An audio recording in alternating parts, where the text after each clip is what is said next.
Well, I think the way the United States phrased it, saying that we, or the United States, did not take any position on the merits of the case, but rather supported the process that was undertaken.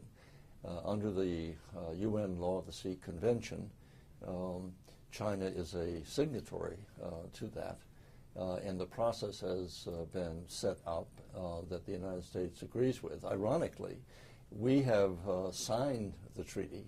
We have not ratified it. And frankly, I believe it is a mistake for us not to have ratified it, and I hope we will in the future. But we nonetheless abide by it and abide by its provisions and believe we are bound by it. And so the issue for me, it was not as, quote, sweeping as has been declared by some. And I think we have to be careful of the rhetoric that has been used. I've seen headlines that say that China has been humiliated. It hasn't been humiliated. This is a legal issue which has been decided. And what the tribunal basically was saying is that, and I believe to be the case, that China has legitimate, legal, maritime issues that need to be resolved. They should be resolved according to international law, and that it cannot simply declare this is mine and that become the law as such. So either altering facts on the ground or in the water do not change the law itself. So I think that we should step back and not get overly passionate about it and accept it for what it is, that China has legitimate claims, Philippines have claims, other countries have claims. They need to be resolved according to established international law.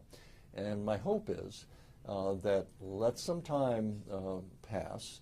I think to date the Chinese have acted with restraint, and I'm hoping that will continue. And I don't want to see the Philippines or the United States in any way try to take advantage by belittling China in any way.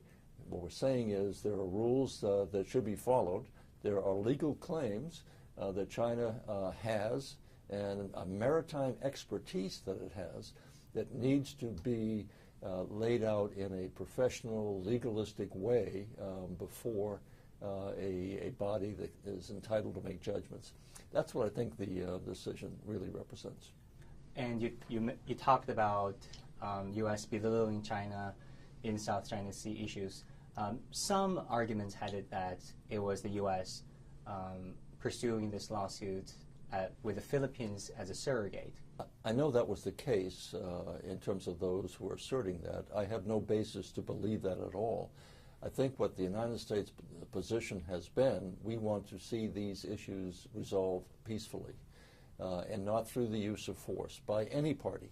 And frankly, after the decision, I thought it was encouraging to see the president, the new president of the Philippines, say that he wanted to sit down and start discussing it with China, which is really the way it should be resolved in terms of negotiating a proper settlement.